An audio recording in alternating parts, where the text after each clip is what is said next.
Eternal Nightfall. I grew up in Korath, a forgotten little town that clings to old myths like their law. Ask anyone here about the seasons, the harvest, or the stars, and you'll get answers passed down for centuries. But ask about eternal nightfall, and every mouth goes silent. The elders forbid us to speak of it. 3 days without dawn, they said. 3 days when the sun is swallowed and the sky is alive. I thought it was just folklore, a bedtime scare, something meant to keep kids in line. But I was 17, restless, and dumb enough to ignore the rules. That's why I'm writing this. To tell you the truth about what happens when the sun dies. It started small. The animals knew first. Horses refused to leave their stables, dogs howled at empty fields, and the goats I tended shivered at shadows. Mara, my best friend, swore she saw something crawling in the reflection of the river, a hand clawed and wrong, dragging itself across the water. The elders tightened their rituals. Silver incense burned on every doorstep. Charms of iron were hammered into every doorframe, and the chapel bells never stopped ringing. But none of it felt like protection. It felt like waiting. On the day the sun dimmed, the whole town was herded into the chapel, windows boarded, doors barred. The air was thick with smoke and whispers. Mara gripped my arm, nails digging into my skin. "Don't go out there," she hissed. So of course, I did. I slipped out a side door, dragging Mara with me. The streets were deserted, every house shuttered, and above us, the sky. It wasn't just dark, it was wrong. The eclipse didn't look like the moon covering the sun, it looked like something eating it. The circle in the sky pulsed, jagged, like a wound that wouldn't close. Then the ground cracked open. The first creature clawed its way out, a shadow with bones. Its jaw unhinged, opening far too wide, teeth like shards of glass. Its eyes glowed from inside its skull, and every movement was jerky, like a puppet yanked on broken strings. More followed. They dragged themselves out of the fissures, twitching and whispering. At first it was static, like a radio tuned wrong. Then it sharpened into voices, then into words. They were whispering my name. I froze. Mara pulled me toward the cliffs, and that's when we saw him, Arin, not the hero from the myths, not some ancient figure reborn. Just a 19-year-old farmhand, trembling on the cliffside. His hands glowed with a spiral mark, the same mark burned into every carving, every warning. The Guardian, he looked at us, terrified. "It chose me," he said. "I don't want this." The creatures circled, twitching, waiting. The eclipse throbbed overhead, and then Arin's hand erupted with light, forming a blade, a weapon made of pure fire and pain. He swung, cutting through the shadows. Each strike burned holes in them, scattering them into ash. For a moment, I believed he could win. But for every beast he destroyed, 3 more dragged themselves out of the fissures, endless, hungry. The air turned heavy, vibrating with something more than sound. A whisper that wasn't human, not from the creatures, but from the sky itself. Sacrifice must seal the chain. I felt it in my bones, in my teeth, in the back of my skull. Mara clutched her head, screaming. Arin dropped to his knees, sobbing. "I don't want to die," he whispered, but the shadows closed in. He looked at us, eyes wet, begging for an answer neither of us could give. Then he raised the blade, turned it inward, and drove it into his chest. The light exploded, blinding, burning. I hit the ground, ears ringing, eyes seared white. When the world came back, the sky had cracked open. The sun blazed through, tearing the shadows apart. The fissures sealed, the whispers gone. Arin was nowhere. Not even ash remained. The town survived, life continued.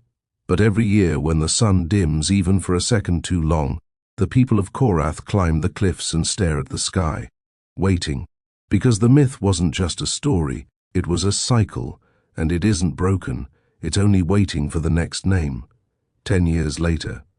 It's been 10 years since I watched Arin stab himself through the chest and vanish into light. 10 years since the sky screamed and the sun came back. I thought surviving it would mean freedom, but it's the opposite. The memory never leaves. Some nights I wake up choking on smoke that isn't there, my ears ringing with whispers that shouldn't exist. And now it's happening again. The eclipse wasn't supposed to come for another 1,000 years. That's what the myths said, what the elders swore. But I've learned the myths lie. The sky doesn't follow rules, it just hungers. It started a month ago. The animals first, just like before. Dogs whimpering at corners, cows refusing to eat. The river grew black and thick, but this time I saw what Mara once claimed, pale hands dragging themselves across the surface, like corpses swimming under glass. Mara's changed too. She never left Korath like I did. She stayed, clinging to rituals, becoming more and more like the elders. When I returned last week, she looked at me like I was already dead. "It's early," she said, her voice cracked from years of smoke and chanting. "That means the last sacrifice wasn't enough. We have to do it right this time." "Do it right?" I asked. "Arin saved us." She shook her head. "He bought time, that's all." The elders gathered the town again, the same incense, the same iron charms, the same chants. But this time there was fear in their eyes that I hadn't seen before, like even they didn't understand why the cycle was breaking. When the sky dimmed, I felt sick. The sun didn't just fade, it pulsed, like a dying heart. And then the mark appeared. Not on Arin, he was gone. On another boy, younger, barely 16. His name was Cairn. He collapsed in the square, screaming as the spiral burned into his skin. Everyone stared at him like he was salvation, but he didn't look like salvation. He looked like prey. When the fissures opened, and the creatures dragged themselves into the streets again, Cairn didn't raise his hands. He didn't summon the light. He didn't fight. He ran. The shadows swarmed, dragging their broken limbs, their whispering voices rising until it was deafening static. The elders screamed for him to stop, to face them, but Cairn just kept running. I followed. I don't know why. Maybe because I knew what would happen if he didn't do it. We made it to the cliffs, the same place Arin fell. Cairn turned on me, eyes wild. "I'm not dying for them," he shouted. "I'm not dying for anyone." Behind us, the creatures were multiplying, crawling out of every crack, filling the streets, swarming the hills. Mara caught up, her voice raw from screaming. "You don't get to choose," she cried. "It's you or all of us." Cairn shook his head. "No, it's them. They made this pact, not me." And for the first time the whispers changed. They weren't calling my name. They weren't calling Mara's. They were calling his. "Cairn, Cairn, Cairn." The boy dropped to his knees, clutching his head, screaming. But he wouldn't pick up the light. The beasts surged. One leapt, jaws unhinged, and ripped through a man behind us. The sound, bones snapping, flesh tearing, made my stomach flip. The rest of the town began to fall, one by one, screaming as the shadows devoured them. The sun was gone. The world was nothing but red sky and black shapes.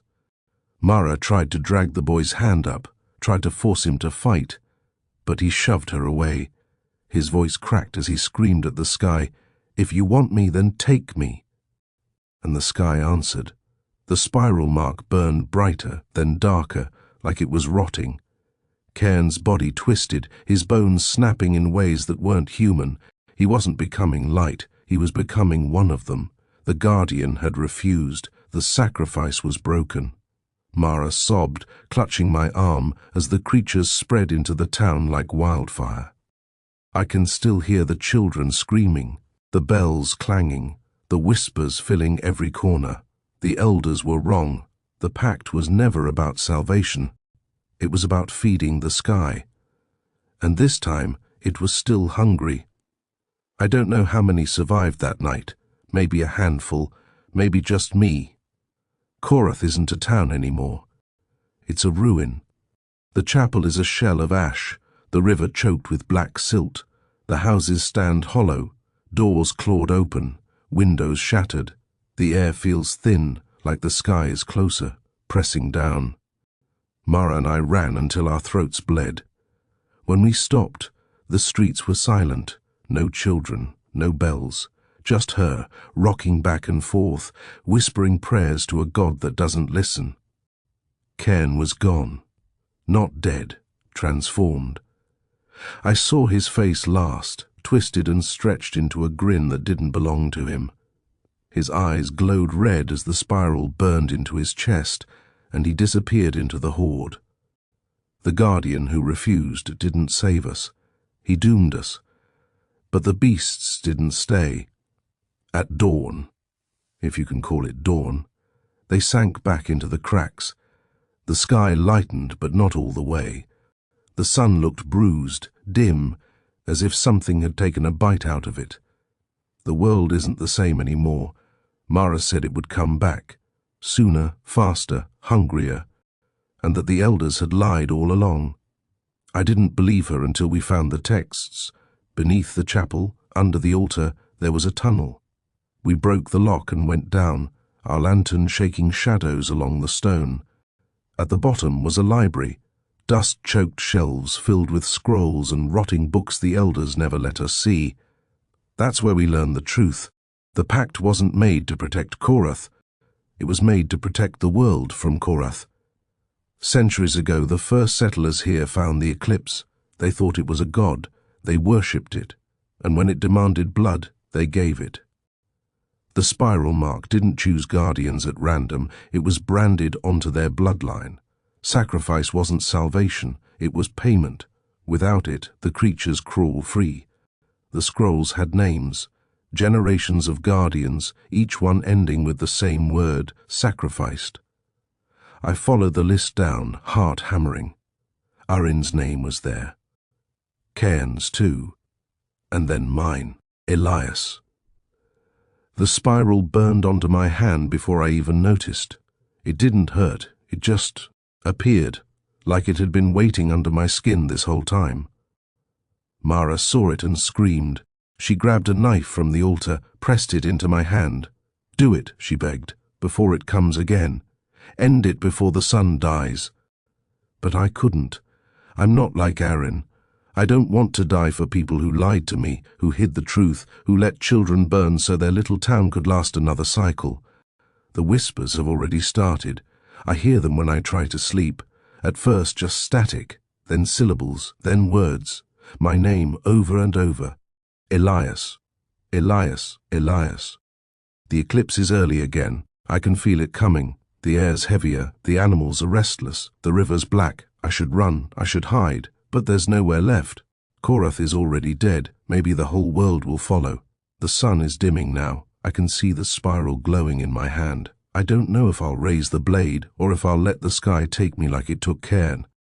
Either way, when the light goes out this time, I don't think it's coming back. If you're reading this, remember my name, because when the whispers come, they'll call yours next.